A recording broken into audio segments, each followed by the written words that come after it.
Vous avez du mal à trouver vos mots lorsque vous parlez français. Vous êtes souvent obligé de faire des pauses. Eh bien, rejoignons aujourd'hui Thomas et Molly qui vont nous révéler leurs petits secrets pour dépasser ces difficultés. C'est parti! Molly, une Américaine de 50 ans, vit à Lyon depuis 6 mois. Elle travaille dans une entreprise internationale où la plupart des réunions se font en français.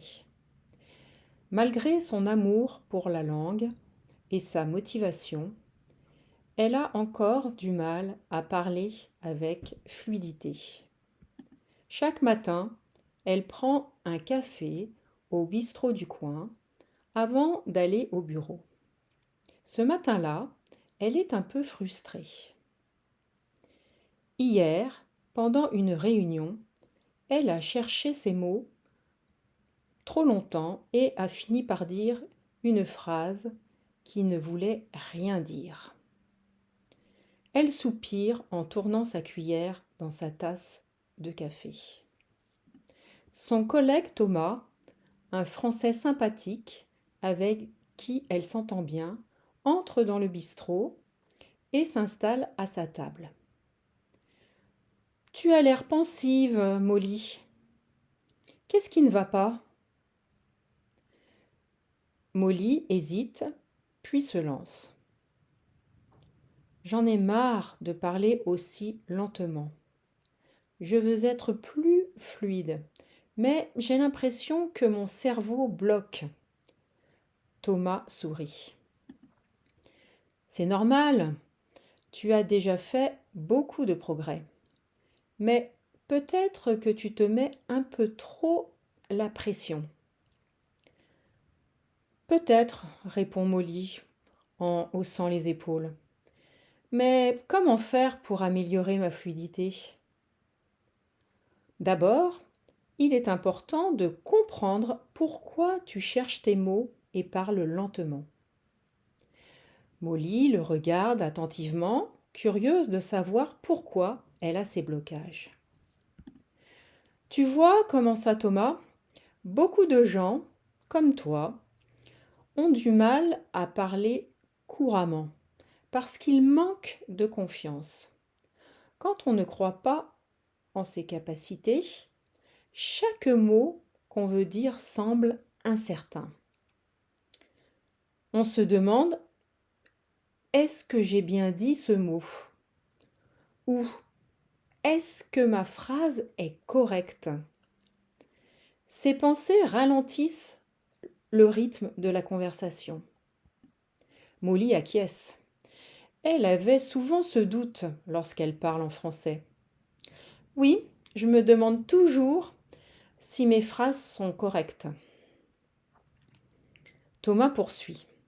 Une autre raison de ces hésitations, c'est le manque de vocabulaire. Si tu ne connais pas un mot, ou si tu n'arrives pas à te souvenir du bon terme, tu peux te retrouver bloqué et cela crée des pauses. Mais il existe des moyens d'élargir ton vocabulaire et d'éviter cela. Molly réfléchit à tout cela. Je vois. Et pourquoi ai-je l'impression que je traduis tout le temps dans ma tête ? Ah, la traduction mentale, répond Thomas en souriant. C'est un problème que beaucoup d'apprenants rencontrent. Quand tu traduis mot à mot dans ta langue maternelle, avant de parler en français, tu ralentis ton cerveau. Le français a une structure différente de celle de ta langue. Donc, en traduisant chaque mot, tu perds du temps et de l'énergie. L'astuce, Molly, c'est d'essayer de penser directement en français. Dès que tu arrêtes de traduire dans ta tête, tu commenceras à parler plus rapidement. Molly hoche la tête, intriguée. D'accord, mais parfois je me sens aussi nerveuse, surtout quand je parle avec des locuteurs natifs. Cela me bloque encore plus. Thomas comprend parfaitement. Oui, la nervosité est aussi une autre cause.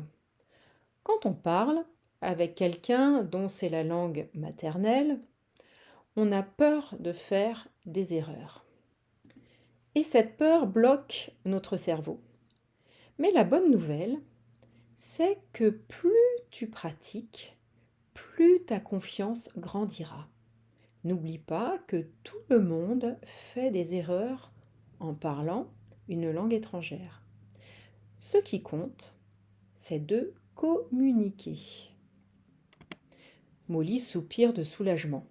Cela me rassure un peu. Mais comment puis-je réduire ces pauses? Thomas la rassure en souriant.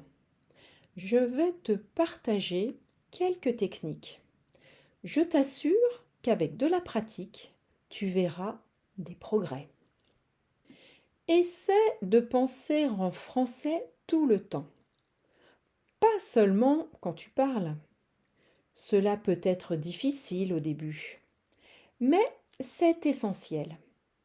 Par exemple, quand tu marches dans la rue, décris ce que tu vois en français dans ta tête.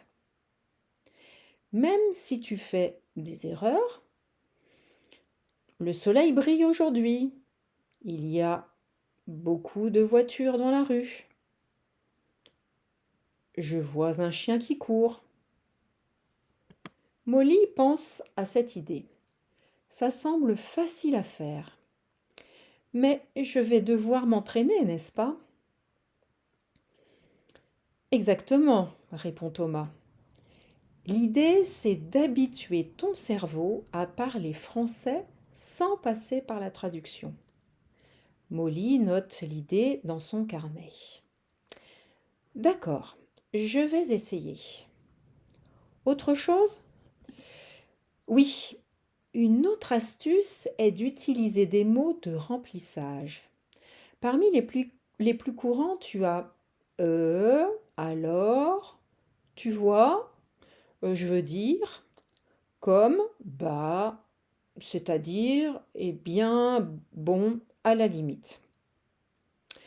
Ces mots peuvent sembler inutiles, mais ils sont très utilisés par les francophones pour garder la conversation fluide et éviter les blancs. Si tu fais une pause pour réfléchir à ce que tu veux dire, utilise ces mots pour éviter un silence gênant. Par exemple, tu pourrais dire « Eh bien, c'est une bonne idée ». Ces petits mots permettent à ton cerveau de reprendre son rythme. Molly sourit, notant mentalement l'importance de ces petits mots. Tu comprends? Cela te permet de gagner du temps sans que les autres s'impatientent. Donc, au lieu de rester silencieuse, je peux dire je pense que... Exactement. Une autre technique très efficace, c'est le shadowing. Le quoi? Le shadowing. Cela consiste à écouter un locuteur natif et répéter immédiatement ce qu'il dit, comme une ombre. Cela t'oblige à parler rapidement et sans hésitation. Tu peux pratiquer avec des podcasts en français, des vidéos YouTube ou des livres audio. L'idée est d'écouter une phrase, faire une petite pause, puis la répéter exactement comme elle a été dite. Tu imites le rythme et la prononciation. Molly se sent inspirée par cette méthode. Cela me semble un excellent moyen de m'entraîner. Oh, je vois. C'est un peu comme quand j'étais enfant et que j'imitais mes parents ou des acteurs dans les films. Thomas rit. Exactement. Une autre astuce, c'est d'apprendre des groupes de mots au lieu de mots isolés. Par exemple, au lieu d'apprendre avis, apprends à mon avis. Tu gagneras du temps quand tu parles. Molly acquiesce. Oui, cela a du sens. Enfin, accepte l'imperfection. Ne cherche pas à être parfaite. La perfection n'existe pas. Dans une conversation, si tu fais une erreur, ce n'est pas grave. Ce qui compte, c'est de communiquer. Si tu oublies un mot, trouve une autre manière de le dire. Par exemple, si tu ne te souviens pas du mot réfrigérateur, tu peux dire l'endroit pour mettre les aliments au froid. Cela maintient la fluidité de la conversation. Thomas termine leur conversation en lui recommandant quelques exercices pratiques pour renforcer sa fluidité. Le premier exercice que je te conseille, Molly, c'est de parler d'un sujet pendant 1 minute sans t'arrêter. Même si tu fais des erreurs, continue. Si 1 minute est trop difficile au début, commence avec 30 secondes et augmente progressivement. Par exemple, tu te dis « Aujourd'hui, je vais parler de mon chat pendant 1 minute ». Tu peux aussi pratiquer en écoutant une histoire, puis en la racontant avec tes propres mots. Cela t'aide à organiser tes idées et à utiliser ton vocabulaire de façon plus fluide. Si tu as un partenaire de conversation, pratique les conversations rapides.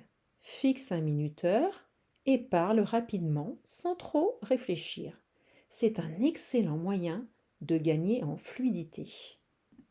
Molly se sentit un peu plus détendue en entendant cela. Elle avait trouvé des réponses à ses difficultés. Ce soir-là, chez elle, Molly met en pratique ses conseils. Elle regarde une vidéo en français et répète les phrases à voix haute. Elle parle toute seule en préparant son dîner. Maintenant, je coupe les tomates. Cette sauce sent très bon. Le lendemain, elle tente une nouvelle approche au bureau. Pendant la pause café, elle discute avec ses collègues et essaie d'utiliser les mots de remplissage. Elle se lance et prend la parole. Hier soir, j'ai regardé un film français. C'était intéressant, mais je n'ai pas tout compris. Ses collègues ne remarquent même pas ses hésitations. Ils l'encouragent et la conversation continue naturellement. Quelques jours plus tard, Molly décide d'essayer une autre stratégie. Pendant ses trajets en métro, elle écoute des audios et répète les phrases à voix basse. Elle s'amuse à imiter l'intonation des locuteurs natifs. Peu à peu, elle sent que son français devient plus fluide. Un matin, en arrivant au bureau, son patron lui pose une question en français. D'habitude, elle hésite et cherche ses mots. Mais cette fois, les phrases viennent naturellement. Elle répond sans stress et sans longue pause. Son patron lui sourit. Ton français s'améliore vraiment, Molly. Continue comme ça. Fière d'elle, elle retrouve Thomas au bistrot en fin de journée. Alors, Molly, comment ça se passe ? Elle sourit largement. Beaucoup mieux. J'ai essayé de penser en français et d'utiliser des expressions toutes faites. Et tu sais quoi ? J'ai arrêté d'avoir peur des erreurs. Thomas lui fait un clin d'œil. Félicitations, tu es sur la bonne voie. Molly rit et trinque avec son café. Bientôt je parlerai français aussi bien que toi. Thomas sourit. J'en suis sûre. J'espère que cette histoire vous a apporté des solutions aux problèmes que vous rencontrez lorsque vous parlez français. Nous passons maintenant au vocabulaire utile de cette histoire. En même temps, je vous propose un exercice de shadowing pour progresser en prononciation. C'est parti! Première expression utile, j'en ai marre de. Écoutez bien, j'en ai marre de. J'en ai marre de faire des erreurs en français. J'en ai marre de faire des erreurs en français. C'est à vous. J'ai l'impression que. Écoutez bien, j'ai l'impression que. J'ai l'impression que mon français s'améliore. Écoutez bien, j'ai l'impression que mon français s'améliore. Cela me rassure. Écoutez bien, cela me rassure. Tu penses que je parle bien? Cela me rassure. Tu penses que je parle bien? Cela me rassure.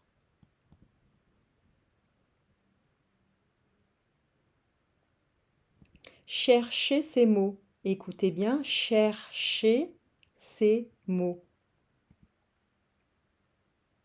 Parfois, je cherche mes mots en français.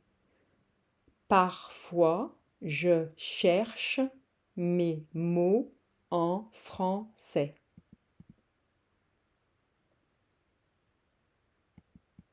Se mettre la pression. Se mettre la pression. Ne te mets pas trop la pression, tu progresses bien. Écoutez bien, ne te mets pas trop la pression, tu progresses bien.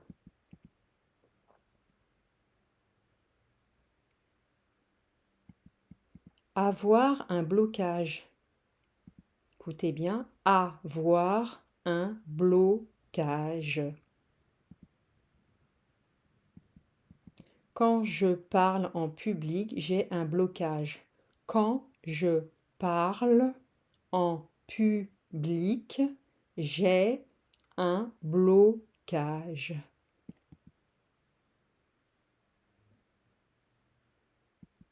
Traduire dans sa tête. Écoutez bien, traduire dans sa tête. J'essaie de ne pas traduire dans ma tête avant de parler. J'essaie de ne pas traduire dans ma tête avant de parler.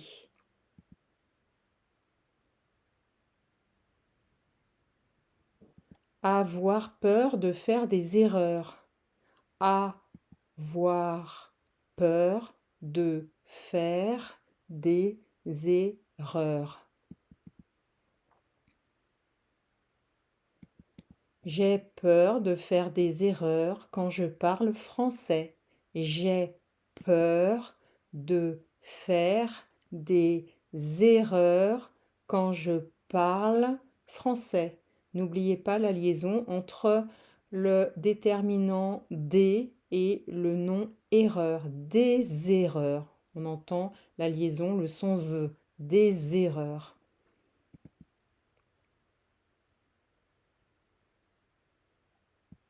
Faire des progrès. Faire des progrès. Regarde tes anciennes notes, tu as déjà fait beaucoup de progrès. Regarde tes anciennes notes, tu as déjà fait beaucoup de progrès.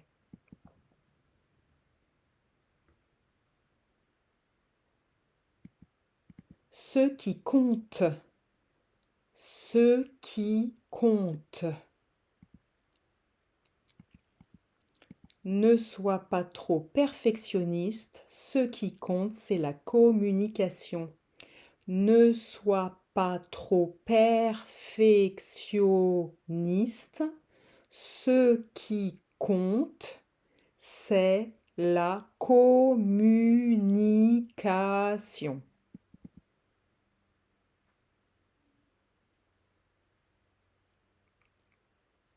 J'espère que cette vidéo vous a été utile et qu'elle vous a intéressé. Si c'est le cas, pensez à liker. Si vous aimez apprendre le français au travers d'histoires, n'oubliez pas que j'ai un pack d'histoires de niveau A1, A2, ainsi qu'un e-book avec des 10 histoires de niveau A1 au niveau B2. Je vous mets le lien dans la description. Et je vous dis à bientôt pour une prochaine vidéo.